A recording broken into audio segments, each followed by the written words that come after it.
সাহাবীরা রাসূলের প্রতি কতটা ভালোবাসা।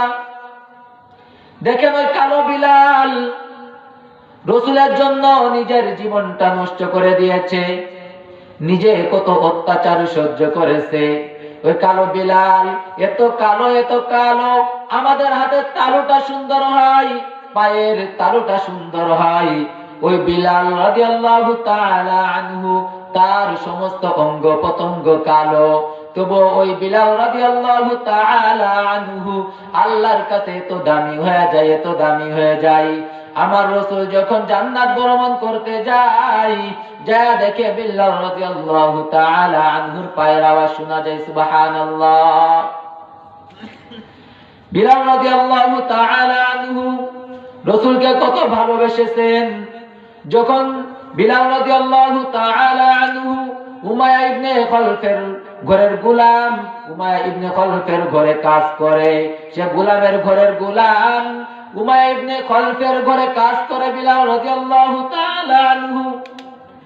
যখন কালেমার দাওয়াত বিলাল রাদিয়াল্লাহু তাআলা আনহুর কানে পৌঁছায়া যায় যে ওই মক্কার মধ্যে একজন নবী আছে, যে নাকি মানুষকে দাওয়াত দেয় লা ইলাহা ইল্লাল্লাহু মুহাম্মাদুর রাসূলুল্লাহ, এই কালেমার দাওয়াত ওই নবী দিতেছে যে আল্লাহ একজন, আল্লাহ 360 জন নয়, নবী একজন, হযরত মুহাম্মদ রাসূলুল্লাহ সাল্লাল্লাহু আলাইহি ওয়াসাল্লাম।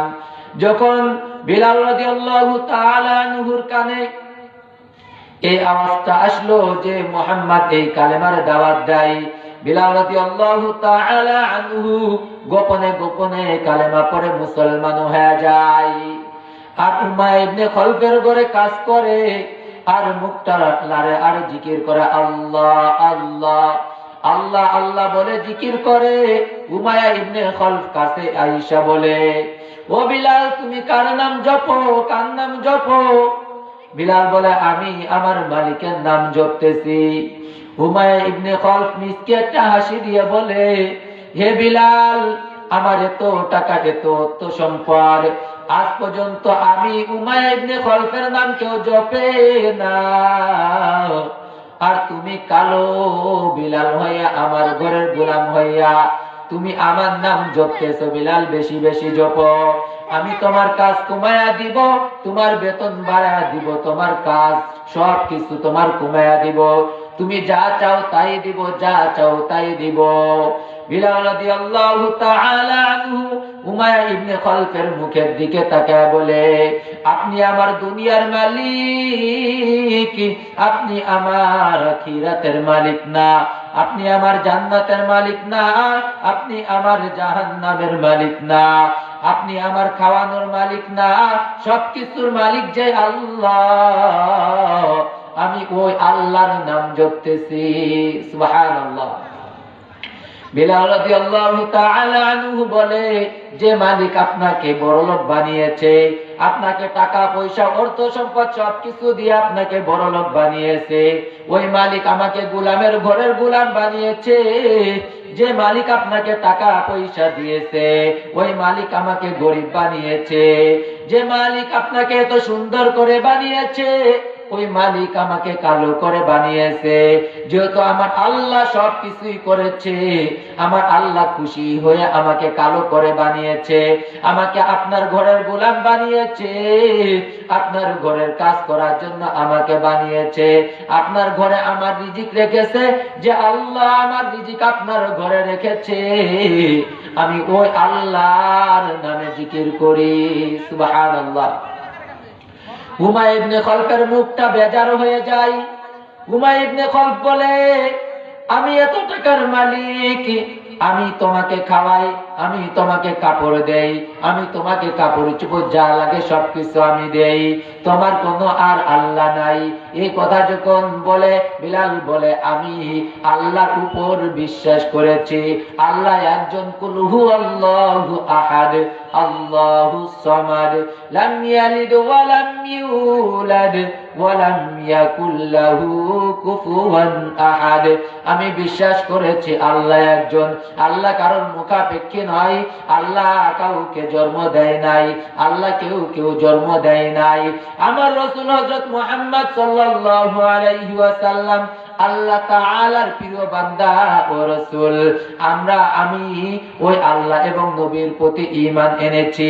তুমি যত কিছুই বলো আমি কিছুতে ঈমান ছাড়বো না। উমাইয়া ইবনে খলফ বলে, আমি তোমার কাপড় নিয়ে যাব, আমি তোমার খানা বন্ধ করে দেব, তোমার বেতন বন্ধ করে দিব, তুমি কালেমা ছেড়ে দাও। যদি কালেমা ছেড়ে দাও তোমার সব কিছু আমি বাড়ায় দিব। বিল্লাল রাদিয়াল্লাহু তাআলা আনহু বলে যে আল্লাহকে আমি বিশ্বাস করেছি, যে রাসূলকে বিশ্বাস করেছি, ওই আল্লাহর জন্য যদি এখন আমার জীবনটা দিতে হয় আমি জীবন দিতে প্রস্তুত। সুবহানাল্লাহ। উমাইয়া ইবনে খলফ রাগান্বিত হয়ে যায়, কথা শুনে রাগান্বিত হয়ে যায়। বলে, বিলাল আমার কি ক্ষমতা তুমি কি জানো? আমি তোমার টাকা পয়সা, তোমার গাড়ি বাড়ি, তোমার যা আছে তোমার সব নিয়ে যাইতে পারি, তোমাকে এমন শাস্তি দিতে পারি যে শাস্তি কেউ দিতে পারবে না। বিলাল রাদিয়াল্লাহু তাআলা আনহু বলে, যত শাস্তি দেন সব শাস্তি মেনে নিতে রাজি। আপনি আমার কাপড় নিয়ে যাবেন, আমার কোনো দুঃখ নাই, খানা বন্ধ করবেন, কোনো দুঃখ নাই। কিন্তু একটা আফসোস, যে আল্লাহর উপর ঈমান আনলাম, যে রাসূলকে বিশ্বাস করলাম, ওই রাসূলকে যদি দেখে আমি মৃত্যুবরণ করতে পারি তাহলে আমার জীবনটা সফল হয়ে যাবে। সুবহানাল্লাহ।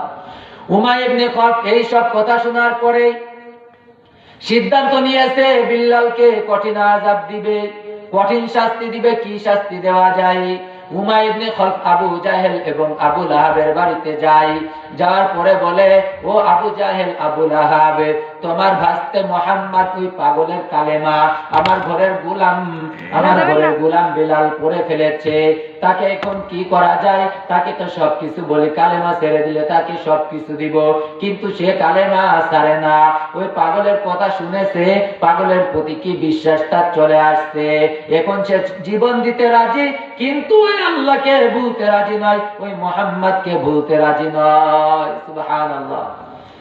আবু জাহেল আবু লাহাব সিদ্ধান্ত নিয়েছে বিল্লালকে ওই মক্কার মধ্যে মরুভূমির মধ্যে যেখানে উত্তপ্ত বালির উপর শোয়া দাও, বালির উপর খালি গায়ে শোয়া দিলে সে ওই কালেমা ছেড়ে দিবে, আল্লাহকে আর বিশ্বাস করবে না, রাসূলকে আর বিশ্বাস করবে না। যখন এই কথা বলছে, কথা মতো কাজ, উমাইয়া ইবনে খলফ তার অন্য কাজের দাসীদেরকে বলে, অন্য কাজের গোলামদেরকে বলে, ওই বিলালকে নিয়ে আসো, মক্কার মধ্যে নিয়ে আসো, নিয়ে আইসা তাকে খালি গায়ে করো এবং মক্কার মধ্যে সমস্ত মানুষদেরকে জানায় দাও, ওই মুহাম্মদ পাগলের কালেমা যে পড়বে তাকে এরকম শাস্তি দেওয়া হবে, এই বিল্লালকে যেরকম দেওয়া হয় তার মতো শাস্তি দেওয়া হবে, যাইতে আর ওই মুহাম্মদ পাগলের কাছে কেউ আর কালেমা না পড়ে মুসলমান হয়। এরকম সমস্ত জায়গা ছড়ায় দিয়েছে। ছড়ায় দেওয়ার পরের দিন সকালে বিল্লালকে খালি গায়ে করিয়া ওই মক্কার মধ্যে মরুভূমিতে নিয়ে যাইয়া সকল মানুষের সামনে খালি গায়ে করিয়া বিল্লালকে চিৎ করিয়া শোয়া দেয়। হাদিসে এসেছে বিল্লালের গায়ের চামড়া যেন খসে পড়ে যাইতেছে। বিল্লালকে যত আযাব দেওয়া হয়, যত শাস্তি দেওয়া হয়, বিল্লাল তত জোরে বলে আল্লাহ। আসমানের দিকে তাকায়া বলে, আল্লাহ তোমার উপর ঈমান আনার কারণে আজকে এই শাস্তি হইতেছে। আল্লাহ যতই শাস্তি হোক, আল্লাহ তোমার উপর থেকে ঈমান আর ছাড়ব না, তোমার রাসূলকে আর অবিশ্বাস করব না। আল্লাহ আমার শাস্তি যত বাড়ায়া দেয়, তুমি আমার ধৈর্য